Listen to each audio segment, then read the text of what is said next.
What is going on, guys? Welcome back to the channel. Today what I'm going to be going over is exactly how to fix your dash if it's bubbling. Typically with our cars, I mean, they're about 30 years old now, and it just over time with the dash sitting in the sun and whatnot, it tends to lift. So this is just going to be a simple DIY how to remove the dash and how to just make sure that that dash isn't going to be raised anymore. So since we're in the car now, you can actually see by just sitting here, you can see how the dash is raised in two specific areas there. So there are a couple fixes. What I'm gonna actually be doing is actually taking out the complete dash assembly, just to the fact that I have clamps and I have time to be able to do it where I can let the dash sit overnight and make sure everything adheres properly.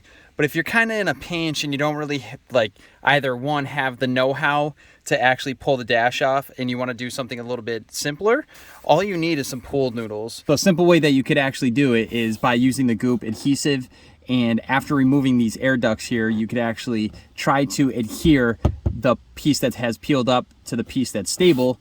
And what you would do is fill this crack in and then use the pool noodle and just punch it in and squeeze it in. So the pressure from the pool noodle against the windshield would be pushing down, and it would hold the adhesive to basically set. And then basically when you're all set to go, you'd be able to remove this and this would be flush again.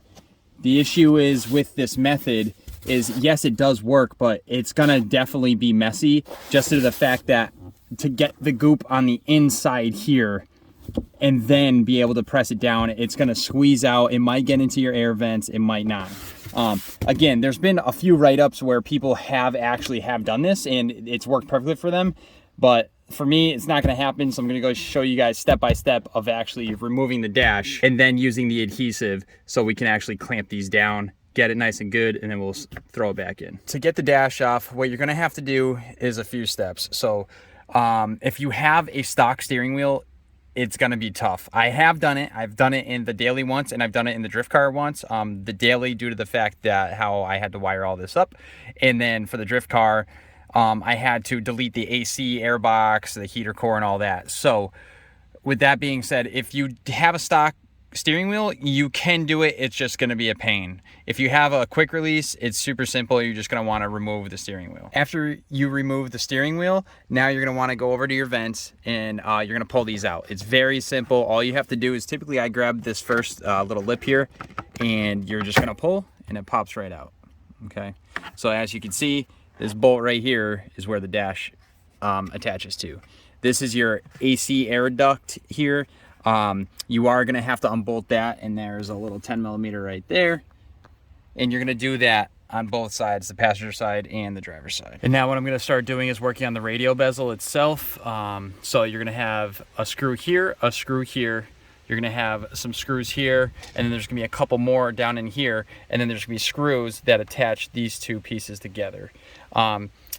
This you may just have to pop out of itself, and again, there's a couple more screws I'll show you guys, but typically just to get the bezel out, it's pretty simple. So once you get the top two screws out and then the two screws right here, so there's 4 screws total, you're able to actually pull that off. You want to be able to just be careful when you're pulling it off, because you do have your radio clock there, so you just want to make sure that you're not pulling and ripping and whatever. This does have a little bit of leeway, but just a heads up. And then once you have all that set, what you're going to have to do is unscrew the 2 screws here for this unit, because you're going to need to get this unit out of here because it's still attached to the dash.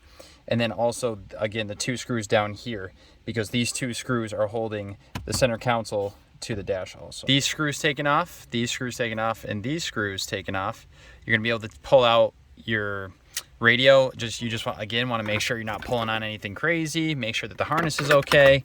That's all good there. And then what we're going to do now is, to get this fully disconnected, we do need to lift this up. So you're going to have a screw under your ashtray. So we're just going to undo that screw there.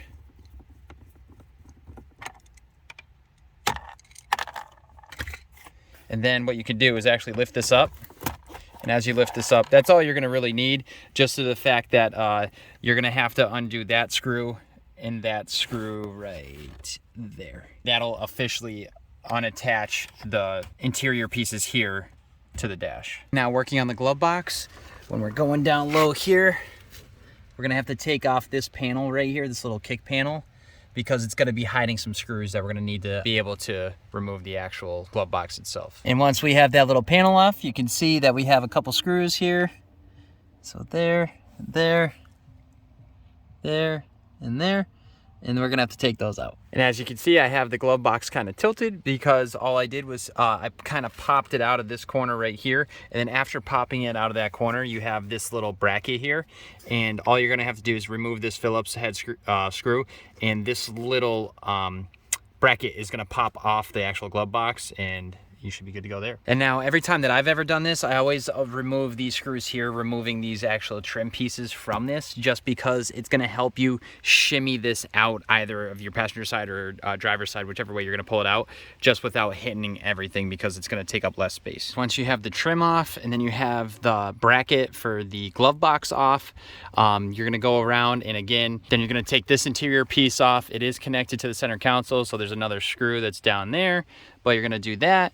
And then as you can see, it's starting to wiggle a little bit here, so we're starting to get loose. For the center part of the dash here, there is a screw right here in the middle that you're gonna have to release, because that actually holds the center of the dash in. So I practically got everything from the passenger side off and done, besides the screws that actually hold in this right here. I'm gonna wait until get kind of everything somewhat off, then I'll be able to reach the ones that we need to get to. Again, with these, you wanna be careful because you don't wanna crack them, so don't work by the grooves in the middle. You wanna work with the edges, so either over here or over here. They may break in half. I've seen it happen. It's happened to me on the drift car. So again, you just want to be wary and be careful and just take your time. On the driver's side now, you're going to have to take out the 6 bolts for this piece here, just like the, I don't even know, steering wheel column cover. And then you're going to have to pop out your ignition switch cover out of the side there. Take out the 6. You're only going to be able to do 4 until you take this off. There's 4 10mm here, and then you're going to have one that detaches here and here, like I said before, and then you'll be able to slip this puppy off like so, and then drop that down.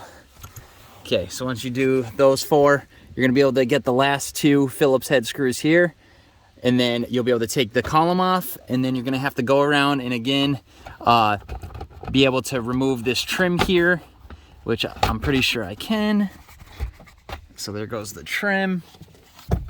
Okay, so we're starting to get there. Again, some of the wires that are running to the dash, you may have to just see exactly what it is. I believe this is to an aftermarket piece from the speakers. So I'm just gonna untape that a little bit, whatnot. But then again, you're just gonna have to go around and do all these. Once you do all these, I'll show you what you're gonna have to do with the pods and the actual dash top itself. So once we're getting there, you can see basically the whole dash is somewhat moving. So now again, we're gonna have to take off the gauge pods because we need to disconnect the connectors because everything that's wired in to here. So again, there's 2 screws here on the bottom for each side. You're gonna do that, unscrew them, take them off. You can still leave the actual pod itself attached, but these you need to take off. Now once you have your pods taken out, you're gonna have to take off the top dash here. So a couple screws here will be able to actually take this off. Okay guys, once you get your cluster assembly off, as you can see, you're gonna have to disconnect all the connectors behind the cluster itself. And now we're actually able to see what's kind of holding them in. So we're gonna have to take that off. And once you're able to actually take off these vents up here, where you're gonna see exactly where the bolts are, where the dash actually bolts up to. And there we go, the dash is out. So basically what you have to do after you take the screws out of the top here, this right here is what you get hung up on. You don't have to take out the A-pillars. A lot of people think you have to, you don't need to. So there's just these clips here. So what I basically did is I stood outside of the car, had my hands right here, and I basically just kind of shook it a little bit and pulled at the same time and popped right out. Did the same thing on the passenger side. And then if you do have an OEM wheel or your wheel to be able to take off, what you're gonna have to do is actually pull it out through the passenger side. Going through the driver's side is gonna be a nightmare because the centerpiece here that comes down like this won't clear the steering column. So you're just gonna kind of have to fish it through and get it out, and we're good to go. What I'm gonna do is show you guys what we're gonna fix. is all this right here. So you can see where it all raised up. So I'm gonna clean this inside lip here where the dash is kind of risen. I'm gonna clean it with some alcohol, wipe it down, let it dry. Probably do it 2 or 3 times because it's kind of dirty if you, just from over the years and stuff, as you can see. So we're gonna clean all that up, and then what we're gonna use is this goop here. I've done a ton of research on the forums and just in general, and they said that this is the stuff that you want to use.